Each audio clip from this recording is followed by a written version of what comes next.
إنما هو التوحيد وتوحيد العبادة بالذات. Now we'll move into the first full topic of session 1.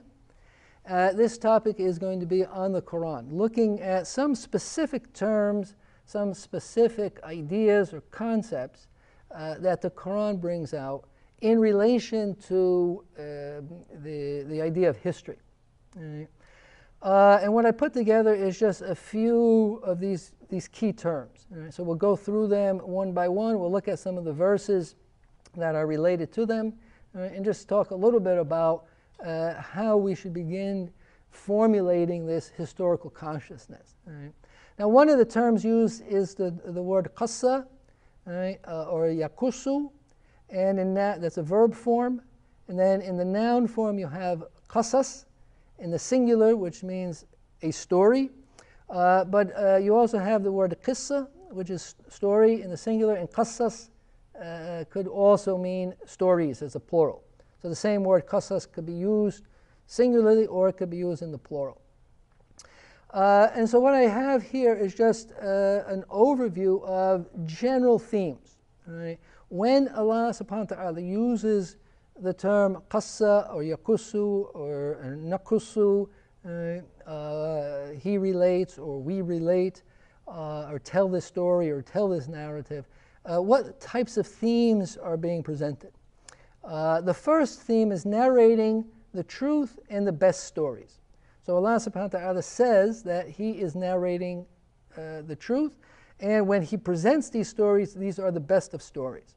So for example, we have from Surah 3, verse 62, أعوذ بالله من الشيطان الرجيم إن هذا لهو القصص الحق وما من إله إلا الله وإن الله لهو العزيز الحكيم.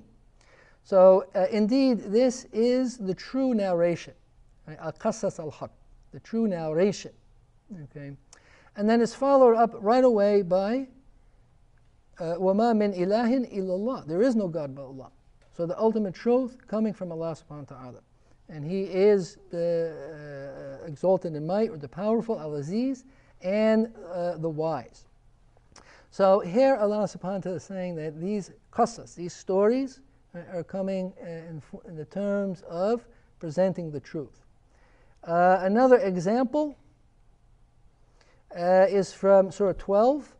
Right? And this, of course, is Surah Yusuf. This is introducing in the beginning of Surah Yusuf, verse 3, where Allah is telling the story, right? Or indicating what is going to be coming in this surah. أعوذ بالله من الشيطان الرجيم نحن نقص عليك أحسن القصص بما أوحينا إليك هذا القرآن وإن كنت من قبله لمن الغافلين. We relate to you the best of stories. نقص عليك أحسن القصص. So here Allah subhanahu wa ta'ala revealing to Prophet Muhammad that He's telling Muhammad sallallahu alaihi wasallam the best of stories. Okay. And what we have revealed to you of this Qur'an, although you, meaning Muhammad ﷺ, before it were among the unaware. Right? So here Allah is informing that He's giving these stories, right, to Muhammad. He's presenting to Prophet Muhammad ﷺ the stories that he wasn't aware of, people were not aware of. Right? And of course, this is introducing the whole story of Yusuf, a story of the past. And as we'll see, of course, the stories of the prophets of the past make up the major part of what history that the Quran is presenting. Right? And of course, all of this history is always in the context of teaching a lesson, as we'll see, inshallah. All right, so that's one aspect, that Allah is emphasizing, right, that the true stories are coming, right, and the best of stories are coming. Another use of the word qas is narrating about some messengers and not others. Right? So Allah subhanahu wa ta'ala is specifying that some stories are being told, but other stories are simply not being told. He's withholding this information. Right? So not all information is being given. And this is from Surah 4, verse 164. أعوذ بالله من الشيطان الرجيم ورسلا قد قصصناهم عليك من قبل وَرُسُلًا لَمْ نَقْصُصْهُمْ عَلَيْكَ وَكَلَّمَ اللَّهُ مُوسَى تَكْلِيمًا. And messengers from before about whom we have narrated stories to you, and messengers about whom we have not narrated stories to you. And Allah spoke to Moses with direct speech. So here, again, Allah is simply specifying to Prophet Muhammad ﷺ that certain information is being given to him and other information is being withheld. But these are all within the context of the narrating of these stories. Another theme that emerges around the term qasas is narrating about people of the past who disbelieved. Right? So again, this is one of the major themes. Right? What has happened to people of the past? And of course, the purpose here is for Muslims of every generation to take heed of this, take warning about this. Right? That no generation, no group of Muslims, no nation of Muslims is immune from punishment. If Allah subhanahu wa ta'ala sees that people are persisting in sin, committing forms of shirk, then punishment will come. And so here's the warning, because these are nations of the past. These are nations from prophets of the past. As prophets of the past brought their message to their people, and their people denied them or rejected them, right? And then the punishment came. So here's one example from Surah number 7, Al-A'raf, verse 101. أعوذ بالله من الشيطان الرجيم تلك القرى نقص عليك من أنبائها ولقد جاءتهم رسلهم بالبينات فما كانوا ليؤمنوا بما كذبوا من قبل كذلك يطبع الله على قلوب الكافرين. So those cities, we narrate stories to you, Muhammad, about some of their news. And certainly did their messengers come to them with clear proofs, but they were not to believe in that which they had denied before. Thus does Allah seal over the hearts of the disbelievers. So here again, this special warning, particular warning, that messengers have come, the message of truth has come. People have denied this. Allah gives them a certain amount of time in their denial, but eventually the punishment will come. Also along this line from Surah number 20, verse 99, أعوذ بالله من الشيطان الرجيم كذلك نقص عليك من أنباء ما قد سبق وقد آتيناك من لدنا ذكرًا. Thus we tell you, Muhammad, the stories of the past, and we have given you the reminder, the dhikr. So here, again, this amba, this notion of information or news about the past, it's being told, it's being related by Allah subhanahu wa ta'ala to Muhammad sallallahu alaihi wasallam, right, about things that have gone on in the past. Right? And this is information, these are stories, right, the true stories that are coming from Allah subhanahu wa ta'ala, being given to Prophet Muhammad sallallahu alaihi wasallam directly from Allah, and Allah is calling this dhikr, right? The dhikr. Again, a very important topic, a term. Maybe it's some later date we'll touch on it. But the dhikr as a reminder, a remembrance. Right? The whole Qur'an is called a dhikr, and the term dhikr is used extensively throughout the Qur'an in the way of this reminder. Right? That again, Muslims should be taking heed of these things. Then you have another topic, right, narrating about individuals of the past, right, where Allah subhanahu wa ta'ala tells a specific story about an individual, named or otherwise. Of course, most of the stories in the Quran don't have any particular names mentioned other than the names of the prophets. Right? And the stories are told in a general context. Right? And of course, the wisdom, or part of the wisdom behind this, is that these stories are paradigms, they're parables, right? They're there for every Muslim at every time period to take a lesson from. Right? And this is from I get the right surah, Surah number 7, Again, Al-A'raf, verses 175, 176. أعوذ بالله من الشيطان الرجيم.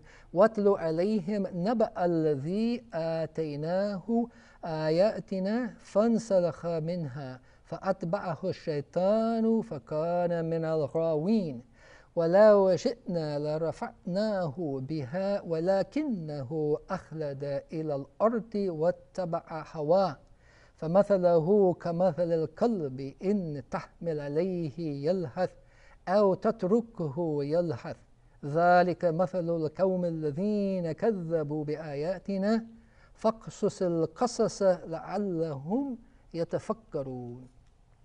So again, of course, we know that the Qur'an is just packed full of information in some of the simplest statements. Right? We get a good example that these two verses are telling us so much. Right? We could spend a long time just talking about this, but we'll review it very quickly. Right? Recite unto them the tale. So again, this word naba or amba, so the information, the tale, the news of him to whom we gave our revelations. Right? But he passed them off, so Satan overtook him, and he became one of those who go astray. Now, of course, the commentators, the Mufassirun, have many different hadith and statements of the Sahaba about who this person was. Just in general, the consensus is that it was a man amongst the Bani Israel. Right? They give him a name, Bal'am ibn Ba'ura, but that's really not important for our purposes right now. The issue here is that here we're getting this, again, this warning, this lesson, that the information, the news came of revelation to this man, and he ignored it. He just turned away from it. All right? And when we turn away from the information that Allah sends, then shaitan comes.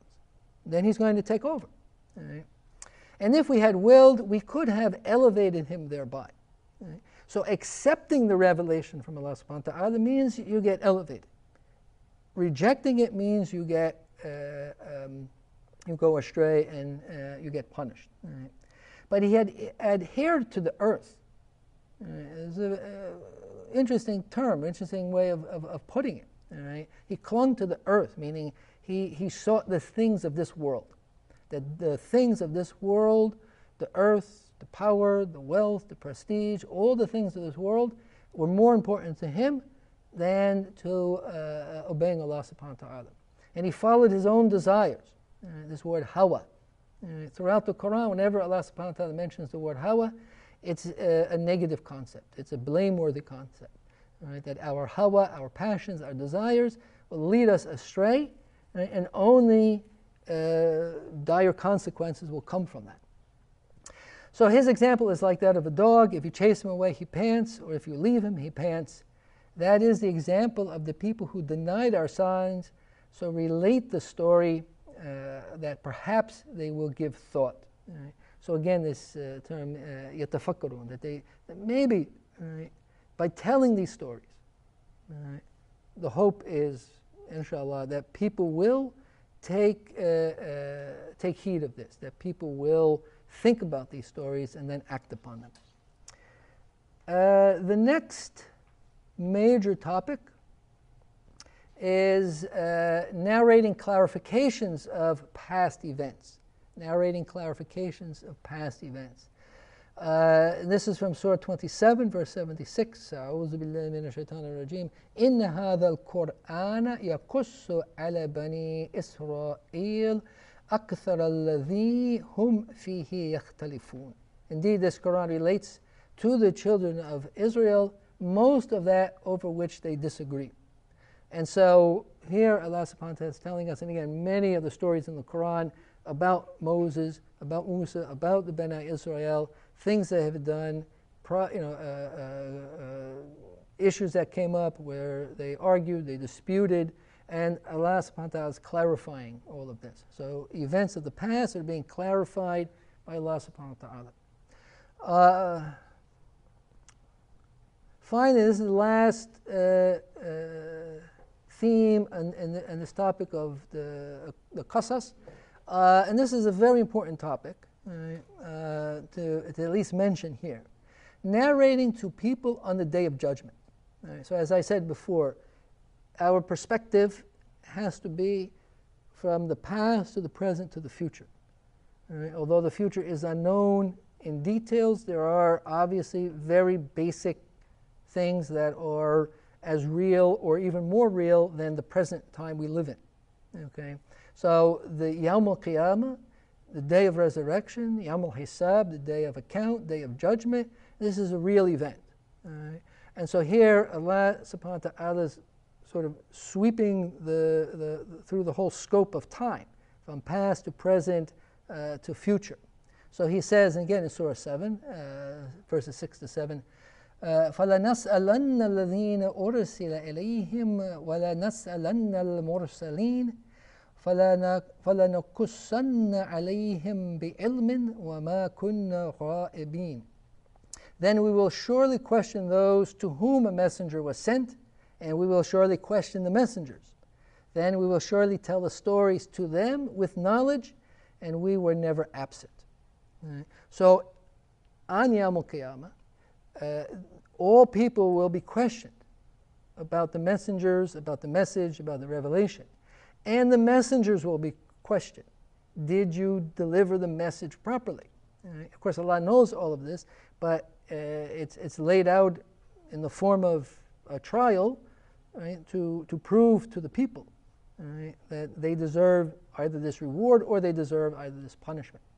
And then Allah subhanahu wa ta'ala says, we will surely tell the stories to them with knowledge. Right?